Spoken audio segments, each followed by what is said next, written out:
for letting me come down and see you just literally the day before you're leaving to go to Spain. Yes. If everybody could see what's behind Lesley here, then you would know that there is boxes and boxes and boxes and furniture. There is. I'm sat on a box. Yes, she is. I got the chair, the only chair. Yeah, I was relegated to the box, so I won't be in the video. It didn't look too good. No, down here on a box. And behind you, obviously, you've got your lovely garden. Yep. Beautifully, just coming into life, because we're right at the early part of spring, aren't we? Yes. And then very far behind you, we can see your studio as well. Yes. Which is now back. sadly blanked off because it's become a storage area. Yes, we're going to let the house. We're not selling it, so we're. It's useful to have some storage space. So let's just go back just a little bit to the very start of this journey when you decided you were going to set up your pottery studio and start teaching. Yes. When was that? It was 2017, January 2017. I decided to leave my job and just take a risk. You have to take risks. This is a risk today, going to Spain, but it seemed the right thing to do at the right time. I'd had a few people in the studio just doing some little lessons, and I just really enjoyed it, and thought it was time to share the space. So that's what happened, and it just grew and grew and grew. It was lovely. Yeah. So by the time you decided to go off to Spain, which was which took about a period of a year, didn't it? That kind of evolution. The decision to go was in September last year, so just over 6 months. Yeah. Although we did buy the property, we've got a flat over there. First thing we bought there before we bought sofas or furniture was a kiln, so I'm set up to do my pottery there. But yeah, we bought it the Christmas before last, so we've had it 15 months. Yeah, and loved it so much we decided we're going to go and spend a year over there. And because we can. Yeah, just because you can. By the time you made that decision in September to go and spend a year, how many students and how many classes were you running here? 40 students and 6 classes. Wow. It's been quite regularly that sort of number, with a waiting list for a long time now. It's been very popular. I think because of the changes in the school system, not having potteries in the schools meant that people like me have actually managed to find a really sort of a good and a healthy business out of teaching pottery. There's a lot of people that want to do creative skills, and pottery is just one of them. And with the Throwdown coming on the television, it made it very easy because people then look around for local potteries, and I'm the only one around this bit. Yes, it's a big void. So what's happened? Where are a lot of your students going? Do you know? I do. I'd spent before I told everybody what was happening, I spent a bit of time going around looking at local potteries and just asking people if they would take on extra students, because I didn't want to send my students to places that I didn't know and didn't know the teachers. I have to say I am so proud that probably about 70% of all of my students have gone on to find something else. There's a whole group of 5 of them with some extras tagged on that have set up their own pottery in Burwash, not to teach but to do their own thing, and it's fantastic. I'm just so proud of them. I hope they're going to watch this at some point, because I am so proud. Yeah, we'll share it on the Burwash Potters oh yes, please. Group, and then they can watch it. But so many people have gone on to have said they want to go on and carry on their pottery career, which is just fabulous. Yeah, because when you started out in 2017, it was a lot of us just doing it for like mental health, really, just doing it to relax and for therapy. But quite a few of them now have actually developed to such a point where they're making work and selling. Oh, very much so, yes. And and when I first started, everybody was new, so we all kind of learnt together. I learnt to teach with them learning to pot, and so it was a journey we all took. And now some of them are just fantastic, and I'm very proud to say they've overtaken me in terms of skills and stuff. I don't make stuff very much, we just kind of will come back to on the move, but it's amazing. The stuff they make is just phenomenal. It's a testament to sort of a good space to learn in, really, I think. Oh, it just goes to show the need, doesn't it? Yeah. And how it's a shame that it's now not part of the main curriculum in schools. Absolutely. Because there is such a massive need for Yeah. this, for all manner of reasons, for people who want to make a career of it, but also people like me who just want to do it to get a bit of headspace and Yes. do something creative. But I have no desire to sell it, just to do it and then give it away to my friends and family. Exactly. Bless them. So what you have to do when you give it away is you ring them. If you're going round there, you have to ring them 20 minutes in advance and just say, "Get the pottery out, I'm on my way." Yeah.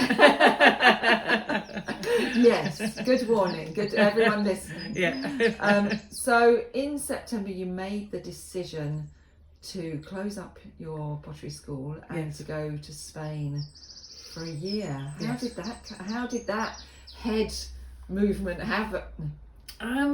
I think there was a couple of things that sort of all came together at the same time. We bought the property, and it's in an area of Spain. There's no English living there. It's up in the mountains. It's in a city which is called Ubera, and it's just beautiful. It's famous for its pottery because it's in the middle of olive groves. And so there used to be hundreds of potters there, all making really big pots for the olive oil and the olives. Now, of course, that's all done on an industrial level. And so there's probably a dozen potters there. And most of them are award-winning, who have continued through the generations and through the families. And they've got a very traditional green glaze. I'll show you an example, but all mine are in Spain now. But it's a UNESCO World Heritage Site, the city. It's very old, very traditional. And we just fell in love with it. We went there first because the guidebook said World Heritage Site and Centre of Pottery, so we thought it's got to be good to visit, and that was probably about 11 or 12 years ago. And we've had lots of weekends there. When we made the decision to go to Spain, we were looking in Seville and to buy a property for a holiday home in Spain. We were looking in Seville. Then we thought, this is mad, we need to go to Bedo, and that's what we did. And having gone there and had some holidays there, we have completely fallen in love with it. It's kind of our soul place. Are you learning Spanish? Yes. Having I don't speak Spanish. I speak French, so that has helped. I don't speak Spanish at all, but I'm better now than I was. Can I make a plug for a company in Hastings? Yes, go for it. Spanish by Sea are fantastic. It's a Spanish couple that run a language school, just Spanish, in Hastings, in the centre of Hastings, and they are fantastic. They've really helped me. You've got a basic understanding now Yes. of Spanish. Yes. Yeah. We find because we're quite a novelty, because there isn't any, as far as we know, we haven't come across any other Brits that live in that particular area. We're quite a novelty, and people have been so friendly and so kind to us. Yeah, trying to help you speak. Yeah. I know when I first had my house down in the south of France, there was no English speaking, and the amazing ways you can get by gesticulations. Absolutely. And pointing. So the language of pottery is always quite a handy one as well. Yeah. Exactly. So do you have it in your mind what you're going to spend this year doing in terms of your pottery career? Yes, I absolutely do. One of the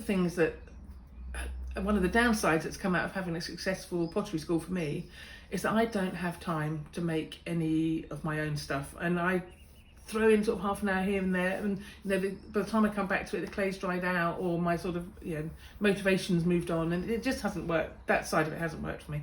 I love making my animals, but I don't do them as well as I want to do them because I don't have the time to do it. So I'm going to absolutely concentrate on making my animals next year, without a doubt. I've got so many ideas in my head. There's going to be warthogs, gorillas, chimps. Wow. So We've got some gorillas. here, yeah. This is, this little chap here, do you see him? Yeah. He was actually made in Spain, because as I say, I do have a kiln over there. And and I absolutely love him. And he was of the Spanish clay. He was actually made with the black clay, which I was quite taken with as well. It almost looks like it's velvet, doesn't it? It does, yes. It almost looks like it's got some like a texture on top of the clay. It's amazing. Yes. And but I say I love these pieces very much. But I just know that I can elaborate with a bit of time. I can elaborate. My other little love is the chimps. And sitting on fences, sitting on posts.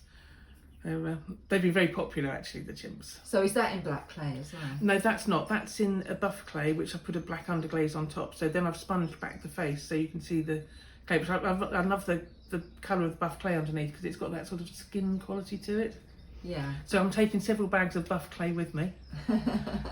I woke up in the middle of the night last night and said to Steve, how many bags of clay can I get? What can I put in the car? So you're actually leaving here in the car and driving? Yes. There's going to be a packed car. Yeah, well, there's a van going down too, but yes, it's going to be a packed car. That's going to be an interesting stopover in customs. Madam, what do you have in your car? Well, you say that. I've got a box full of glazed mixtures, which are basically look like white powders in clear plastic bags, but they're all very well labelled, and I've made it very clear that they're pottery. China clay and borax frit and things like that just look like white powder in clear plastic bags. Yes. Bit of explaining to the... Yes, that could be quite fun at the customs point. Yeah, as you're leaving England and entering France, a fly on the wall would be a good thing. So the other thing I do with my animals and other stuff that I do a lot of raku firing, and I love that. So I've actually got myself a portable raku kiln that I'm taking with me. And so I've got some raku clay as well, so I'm going to really sort of... it's going to be a year of experimentation and development for me. I feel I've been a little bit static for a few years because I haven't had time, and this is going to be the year. And you're definitely not going to take on any students, are you? No. No. Actually, the visa we've got is a non-lucrative visa, which means I can't work, so I can absolutely concentrate on what I'm doing. And but my husband's retired now. We're going to spend a bit of time going out in the mountains, watching the vultures, and watch out for some vultures then. Oh, we love the vultures, and you get so close to them as well. They're just phenomenal. For my birthday last year, I got a pair of binoculars. I'm always keen to go up there. So we're very close to the mountains. And do you photograph things as part of the preparation, or do you just like photograph them in your head and then take them back with you? Kind of in my... I don't see a lot of chimps and gorillas out in the wild, so I do look online. I study more the form. I will study a sort of a skeletal form, because it seems like particularly the hips and where the arms attach to the body, and you actually need to know the sort of how the structure of an animal works rather than just the outside look of it. It's very easy to, I say to my students, for example, don't just put legs out coming out the front, because they don't. Just because we sit with our legs coming out the front, the joints are kind of in here with the little hips, and they do tend to sit with their legs sort of further out. It's it's more of a skeletal thing than a photographic. So you look online and look at that kind of thing. And do you use tools to kind of like calipers and things to measure, or is it all by eye? I do it by eye. No, I did try that once, but I just don't get it. I think I've got something in my head, and I know it's not going to be... I don't want to make a photographic image. What I want to do is make the image that's in my head. So that's what I do. And if you start trying to measure, I don't know, you lose a bit of the soul, I think. I like to get a bit of more personality into them, and... Yes, because your animals all have a personality. I'm just looking at the small gorilla. He's got an attitude, hasn't he? If you want to just pick him up, he's definitely got an attitude going on. Yeah, and I love the shape of their heads. So I was fascinated. I hadn't really thought about it before until I did this, but love that shape. Yeah. So, will you be looking at all animals, or will there be a certain set category that you're looking at? I go through phases. At the moment, it's very much chimps and gorillas. I'm loving the warthogs as well, and they've been popular too. But no, it's just, I might see something in the news or see a photo and think, I'd like to make that, and that's what I'll do. So I'm a very spontaneous. What's the word? Spontaneous otter.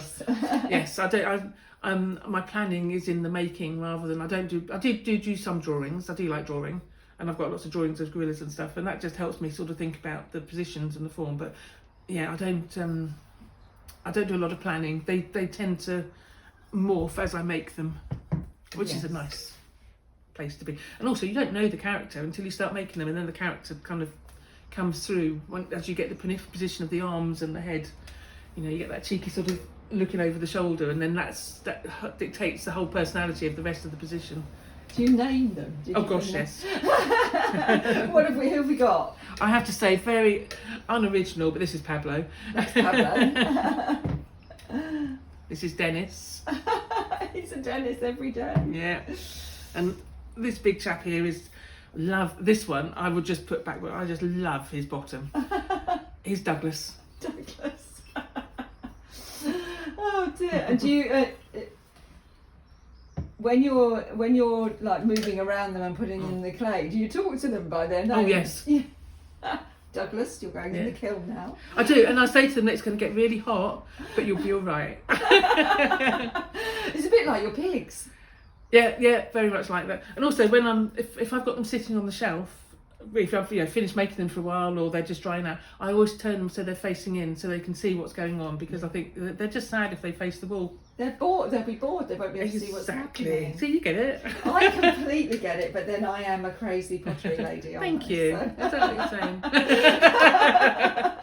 I'll take that. Yeah. Thank you so much, Mary, for sharing this moment. It'd be really interesting to. I'm going to try and come out and see you. I would love that. Yes. And then we could do another interview from my terrace, looking at the mountains, maybe. Yeah, maybe.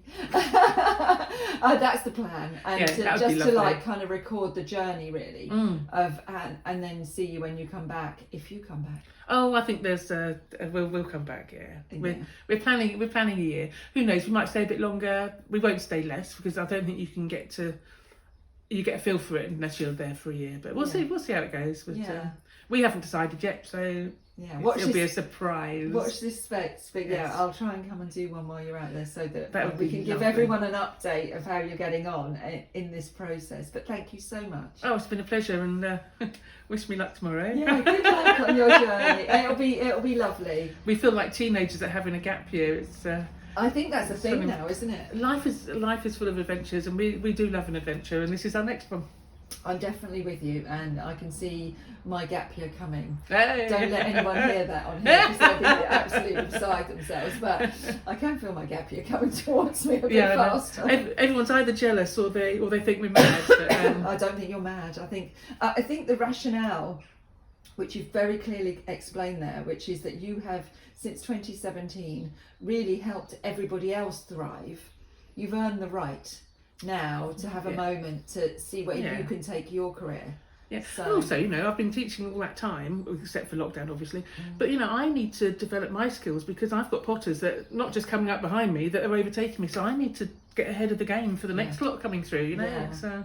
Yes, that's it. I always say I learn every time I do anything. Every day I've learned something else. Yeah, me too. And that's the thing, is that it's a constant learning, isn't it? And then you reshare that out. But sometimes you have to reshare that and fill up your soul.